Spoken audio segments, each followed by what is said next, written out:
Your phone buzzes at 2 a.m. It's them again. Crisis number 5 this month. And even though you're exhausted, even though you have your own problems you haven't dealt with in weeks, you answer. Because that's what you do. You're the strong one, the reliable one, the friend everyone calls when their life is falling apart. But here's the question nobody's asking. Who do you call? If you just felt something shift in your chest reading that, stay with me. Because what I'm about to show you isn't just about friendship. It's about a role you've been playing for so long that you've forgotten it's destroying you from the inside out. Let's get uncomfortably honest about something most people won't tell you.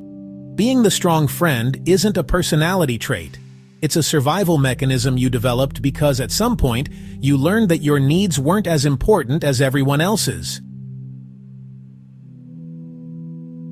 You didn't wake up one day and decide, I'm going to be the person everyone leans on while I suffer in silence.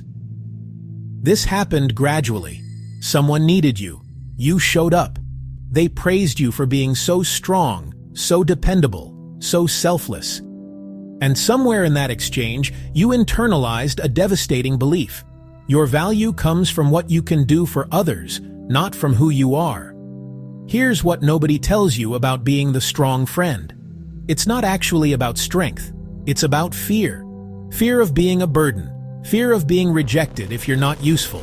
Fear that if people see you struggling, they'll leave. So you carry everyone's pain, but your own. You fix everyone's problems, but neglect yours. You show up for everyone's crisis, but disappear during your own. And it's killing you. Let me break down exactly what's happening when you play this role, because once you see these patterns, you can't unsee them. Pattern number 1, the empathy trap. You feel other people's emotions so deeply that you've lost track of your own. Someone tells you they're struggling, and within seconds, you've absorbed their anxiety, their sadness, their stress. You're not just listening, you're carrying their emotional weight like it's yours. Here's the problem.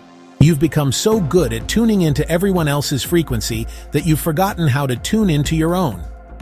When was the last time someone asked how you're really doing, and you actually told them the truth instead of deflecting with, "I'm fine," or pivoting back to their problems? You can't remember, can you? Pattern number 2, the invisibility complex. You've mastered the art of being present while simultaneously being invisible. You're there for the celebrations, the breakdowns, the late-night calls, but when it comes to your own struggles, you minimize them. You tell yourself your problems aren't that bad. Other people have it worse. You can handle it alone. This is what I call comparative suffering, and it's toxic. Your pain doesn't need to compete with anyone else's to be valid. But you've convinced yourself that being the strong friend means never being the one who needs help. So you perform strength while you're crumbling inside. Pattern number 3, the transactional trap. Here's a painful realization. You've turned relationships into transactions where you're always the one paying. You give support, time, energy, and emotional labor. And what you get in return? The privilege of being needed. But let's be clear. Being needed is not the same as being valued. Being needed is about function. Being valued is about worth. And you've accepted a role where your function has replaced your worth. Watch what happens when you're the one struggling. Notice how uncomfortable people get. Notice how quickly the conversation shifts. Notice who shows up and who suddenly becomes busy. That discomfort? It's revealing. They've gotten used to you being the rock, and now that you need support, they don't know how to give it, because you never taught them how. If you're watching this and thinking, I wish someone had explained this to me years ago, that's exactly why I create this content. Every week, I break down the psychological patterns that keep you trapped in painful cycles. Subscribe and turn on notifications so you never miss a video that could change your perspective on your relationships, your worth, and your life. This isn't just content, it's a roadmap to freedom. Pattern number 4, the resentment. You won't acknowledge, you tell yourself you don't mind. You say you're happy to help. But underneath, there's a growing resentment that you're terrified to admit. Because if you admit it, then you're not the strong friend anymore. You're selfish, demanding, needy. So you swallow it, you push it down, you tell yourself it's fine. But resentment doesn't disappear. It accumulates. And one day, something small will happen. Someone will cancel on you, forget to ask how you're doing, take your support for granted, and you'll feel a rage so disproportionate to the situation that it scares you. That's not an overreaction. That's years of unacknowledged resentment finally breaking through. Pattern number 5. The exhaustion. You can't explain. You're tired in a way that sleep doesn't fix. You're drained in a way that rest doesn't restore. Because you're not just physically exhausted, you're emotionally and spiritually depleted. You've been running on empty for so long that you've forgotten what full feels like. And when people tell you to take care of yourself, you have no idea what that even means anymore, because taking care of yourself has always meant making sure everyone else is okay first. So why does this happen? Why do some people fall into this role while others don't? Here's the psychology. The strong friend role usually begins in childhood. Maybe you grew up in a chaotic home where you had to be the stable one.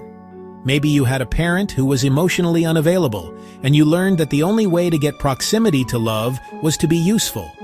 Maybe you had siblings who needed more attention, and you became the easy child who never caused problems. Whatever the origin story, you learned early that your emotional needs were secondary.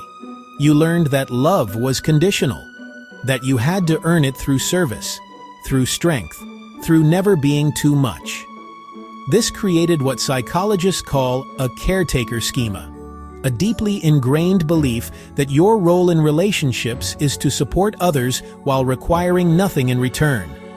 And your brain, in its attempt to protect you from rejection, reinforced this pattern every time someone praised you for being strong, dependable, selfless. Your nervous system literally learned that vulnerability equals danger and caretaking equals safety. There's also a neurological component here. When you help someone, your brain releases oxytocin and dopamine, feel-good chemicals that create a sense of connection and purpose.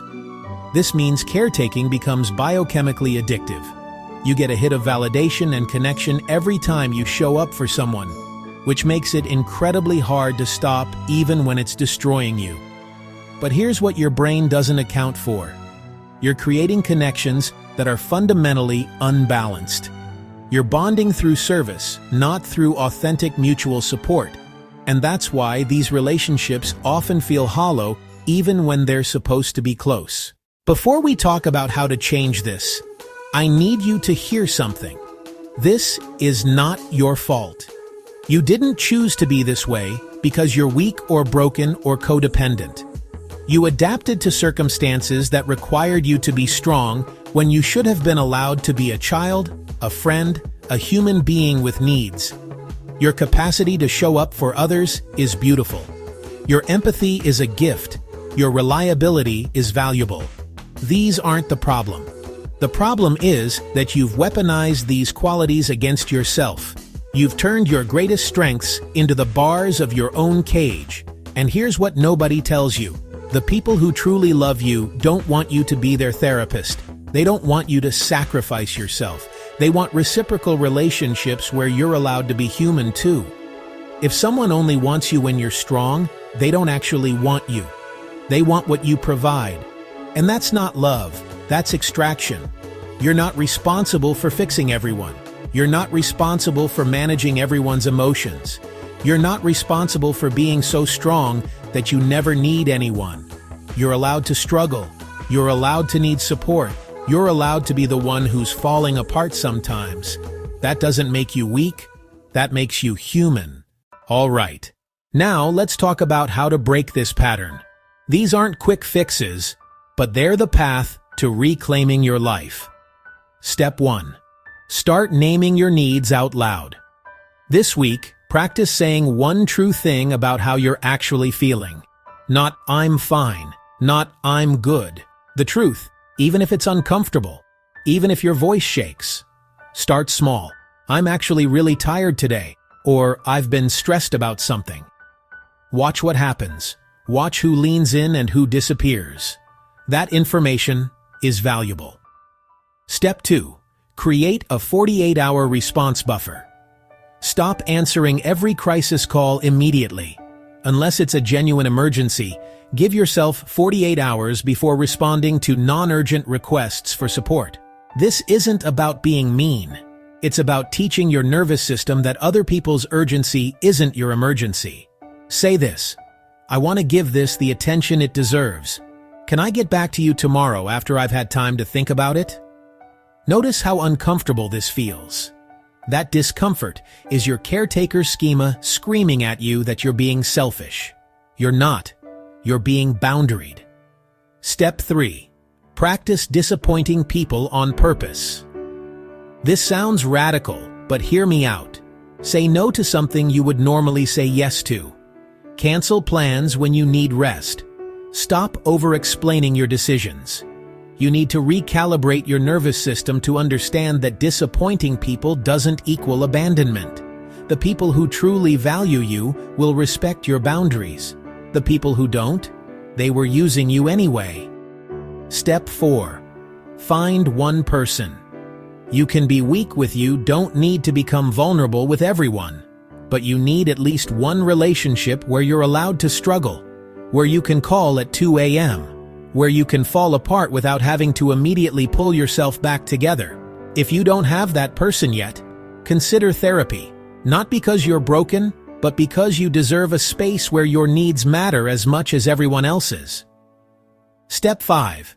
Grieve the person you thought you had to be. This is the step people skip, and it's why they relapse back into old patterns. You need to mourn the strong friend identity.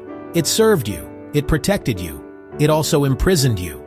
Let yourself feel sad that you had to be that person. Let yourself be angry at the people and circumstances that required you to be so strong so young. Let yourself grieve the childhood or friendships where you should have been held but had to do the holding instead. Only after you grieve can you fully step into who you're becoming.